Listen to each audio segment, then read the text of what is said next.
الحمد لله نحمده ونستعينه ونستغفره ونؤمن به ونتوكل عليه ونعوذ بالله من شرور أنفسنا ومن سيئات أعمالنا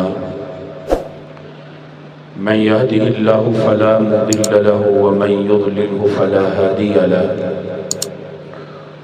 ونشهد أن لا إله إلا الله وحده لا شريك له ونشهد أن سيدنا ومولانا محمدا عبده ورسوله أما بعد فأعوذ بالله من الشيطان الرجيم بسم الله الرحمن الرحيم وإن يكاد الذين كفروا ليزلقونك بأبصارهم لا يزلقونك بأبصارهم لما سمعوا الذكر ويقولون إنه لمجنون وما هو إلا ذكر للعالمين وفي مقام آخر قال الله تعالى وقال يا بني لا تدخلوا من باب واحدة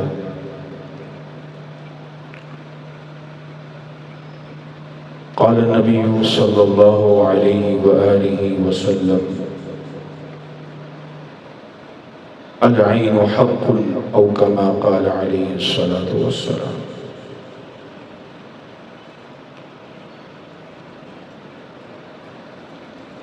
اللہ تعالیٰ نے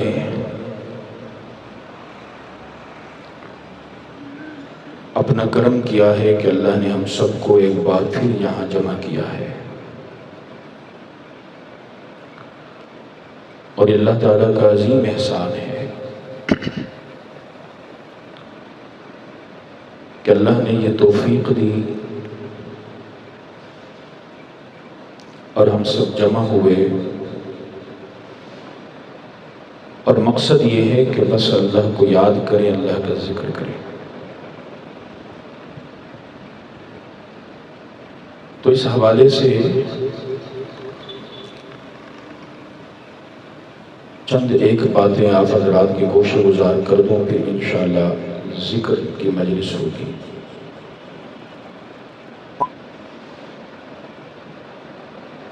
اللہ تعالیٰ نے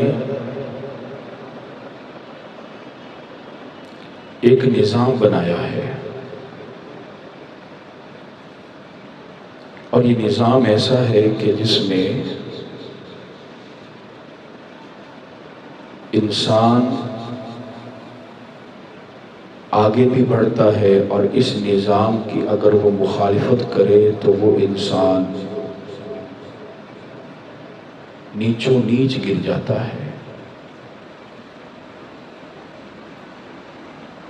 یہ جو نظام اسلام ہے، جو نظام حیات ہے، اس کی بنیاد قرآن اور سنت مطہرہ ہے۔ اگر قرآن مجید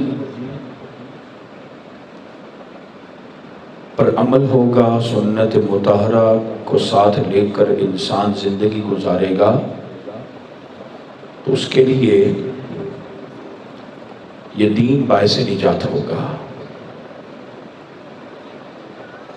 اور اگر انسان اس نظام کو پس پشت ڈال دے گا، قرآن اور سنت کے نظام کو اپنی زندگی میں راج نہیں کرے گا، تو دنیا میں بھی ناکام ہوگا اور آخرت میں بھی ناکام ہوگا۔ جب ہم دین اسلام کی بات کرتے ہیں تو ہمارے ذہنوں میں صرف یہ بات آ جاتی ہے کہ اس کا مطلب یہ ہے کہ جی نماز پڑھ لیں، زکوٰۃ دے دیں، روزہ رکھ لیں، حج کریں۔ گویا کہ آج کا نوجوان اکثر اوقات اس غلط فہمی میں مبتلا ہوتا ہے کہ وہ یہ سمجھتا ہے کہ بس نماز پڑھ لینا ہی کافی ہے اور باقی اعمال کر لینا کافی ہے، باقی میں جو اپنی مرضی چاہوں کروں۔ دین اسلام جو ہے وہ صرف عبادات میں ہمیں گائیڈ نہیں کرتا، بلکہ عبادات کے علاوہ سارے معاملات جو انسان کے ہیں اس میں گائیڈ کرتا ہے۔ عبادت ایک حصہ ہے، ایک پورشن ہے۔ جیسے ایک بچہ پیپر دے رہا ہے، اب اس پیپر کے مختلف پورشن ہوتے ہیں، ہر پورشن سے اس کو سوال حل کرنا ہے، اور اگر وہ کسی پورشن کو چھوڑ دیتا ہے جو لازمی ہوتا ہے، وہ باقیوں کو حل کر لے، وہ فیل ہو جاتا ہے۔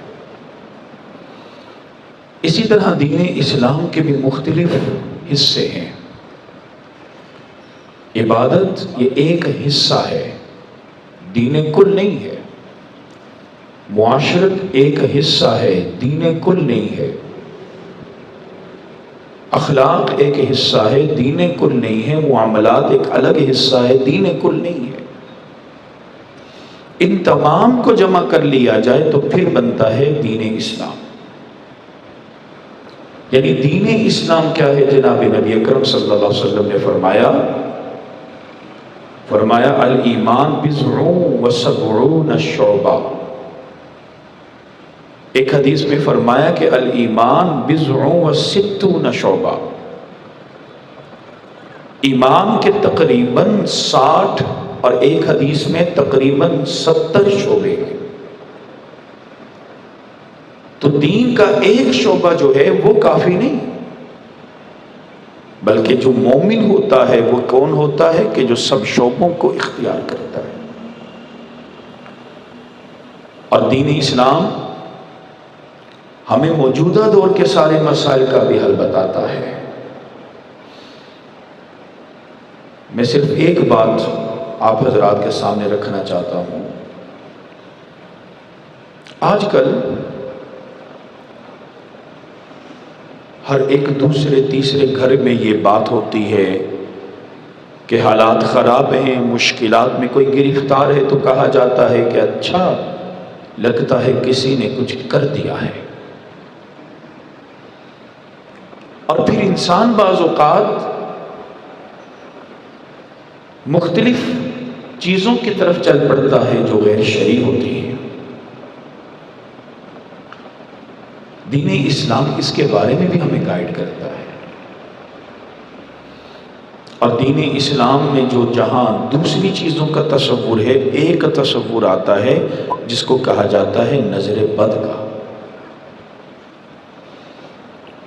جناب نبی اکرم صلی اللہ علیہ وآلہ وسلم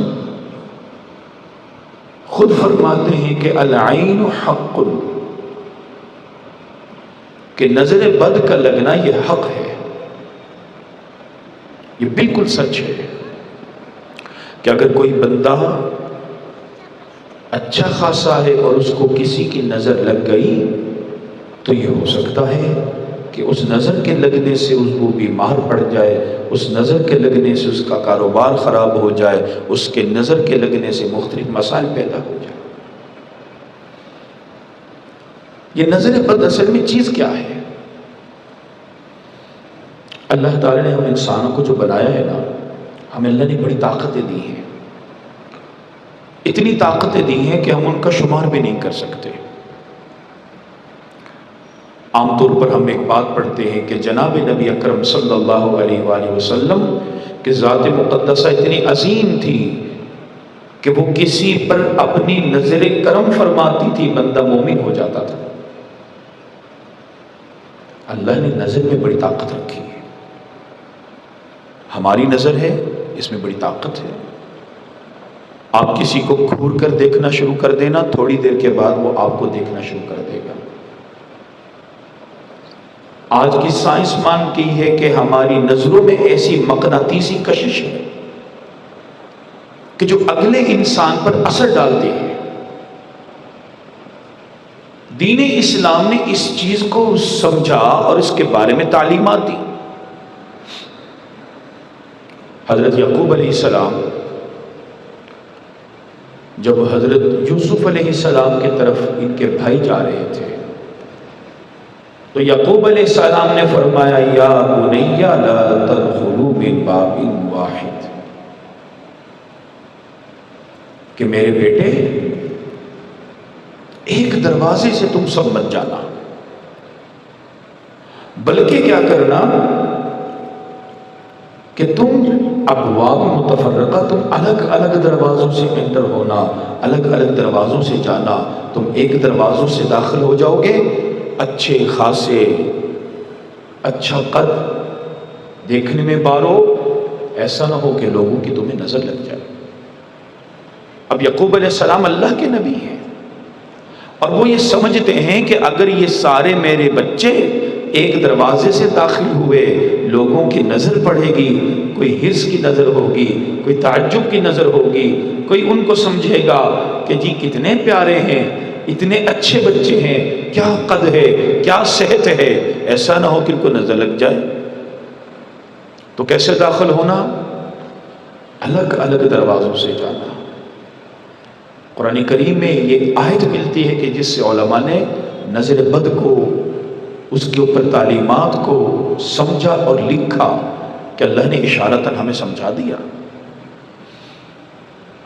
جناب نبی اکرم صلی اللہ علیہ وسلم جب مکہ مکرمہ میں تھے تو مکہ میں ایک شخص تھا مشرک، اس کی نظر بڑی لگتی تھی۔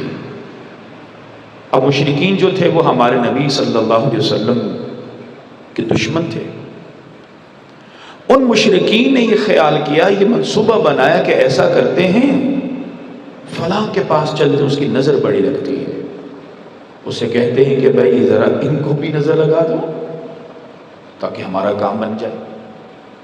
وہ مشرکین اس شخص کے پاس چلے گئے، اس سے ساری بات کی کہ جی تم جاؤ اور جا کر نا یہ شخص ہے، اس کو نظر لگا۔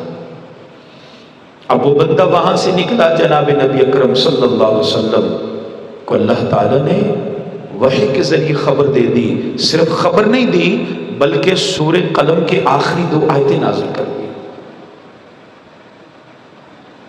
اور کہا کہ ان 2 آیتوں کو پڑھ لیجئے۔ آقا علیہ الصلوۃ والسلام نے وہ 2 آیتیں پڑھ لی، وہ شخص آیا، اس کی نظر آقا علیہ الصلوۃ والسلام پر اثر ہی نہیں کی۔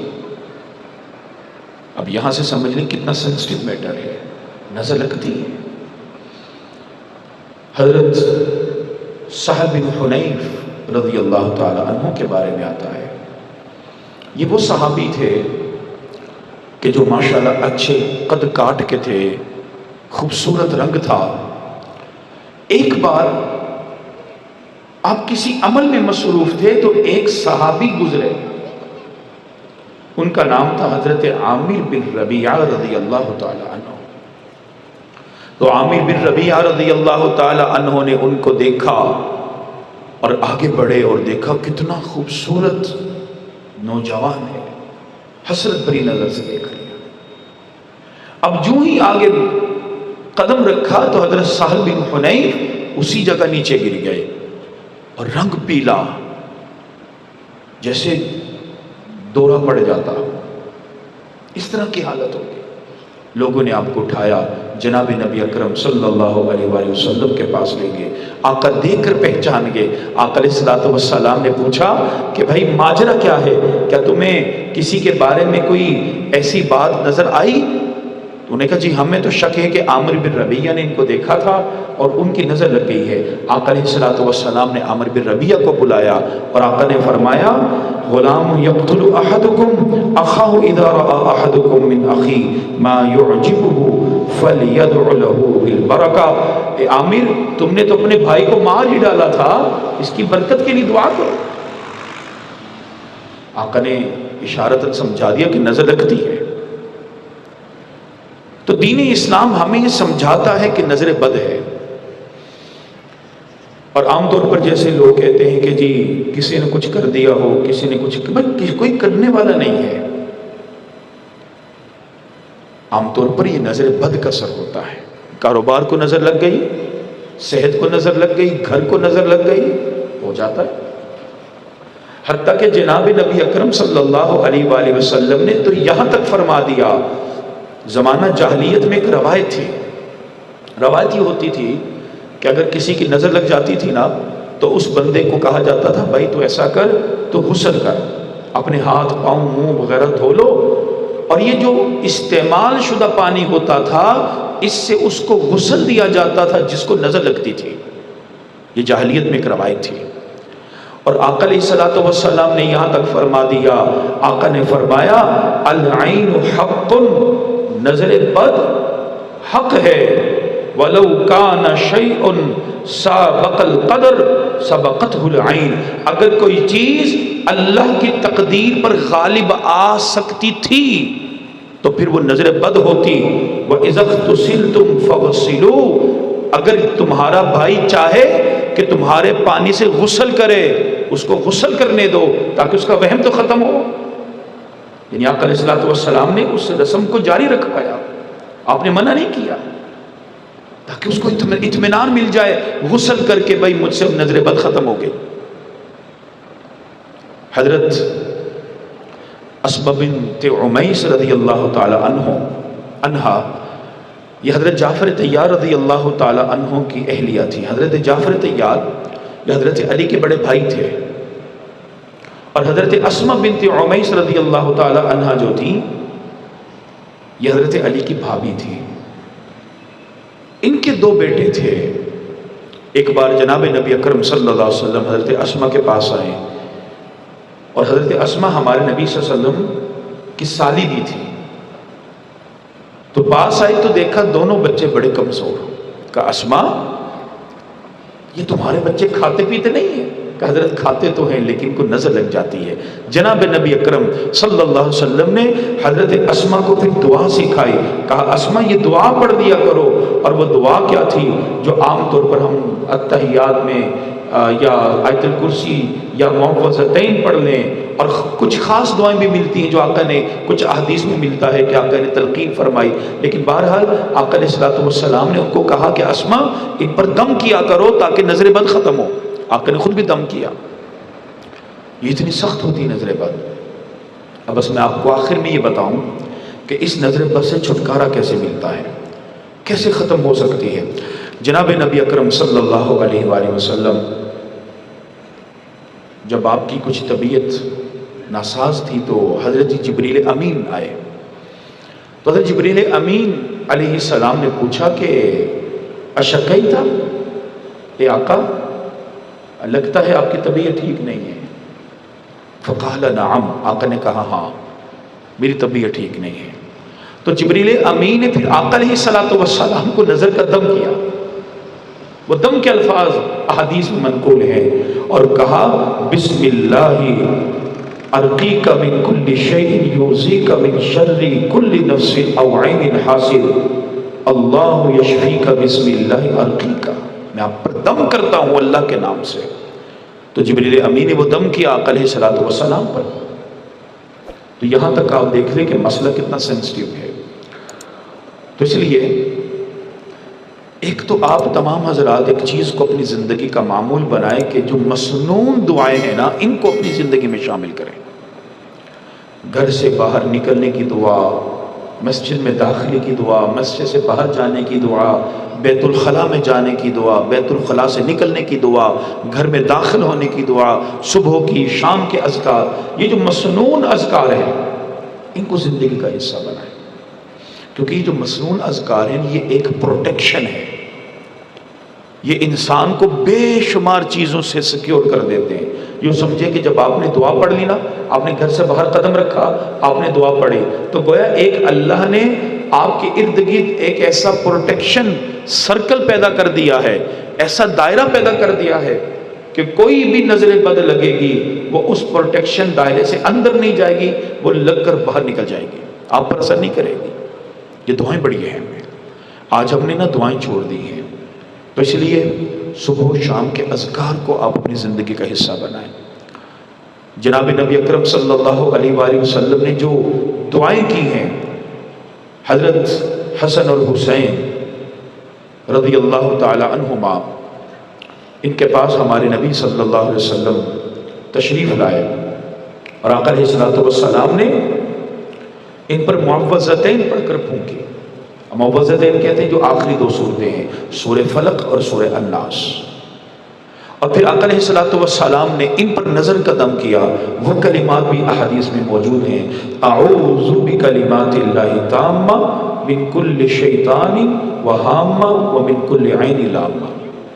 یہ آقا علیہ الصلوۃ والسلام نے کلمات پڑھے اور دم کیے حضرت حسن اور حسین رضی اللہ تعالیٰ عنہما پر۔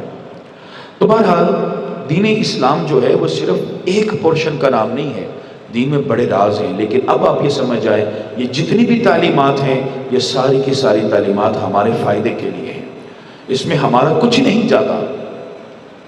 اگر ہم ان تعلیمات کو اختیار کر لیں گے ہمارا کچھ نہیں جائے گا بلکہ اللہ اور عطا کرے گا، لیکن اختیار نہیں کریں گے تو پھر ہم پر اللہ کی نظر کرم ہٹ جائے گی، تو پھر مختلف چیزوں میں جکڑے جائیں گے، کبھی نظر بد لگ جائے گی، ہم سمجھیں گے پتہ نہیں کسی نے کچھ کر دیا، وہ کسی نے کچھ کیا نہیں ہوتا۔ تو اس لیے بہرحال ان چیزوں کو اپنی زندگی میں شامل کریں۔ اللہ تعالیٰ نے اگر ہمیں جمع کیا ہے تو اس جمع ہونے کا مطلب یہ ہے کہ ہم کچھ سیکھ کر جائیں۔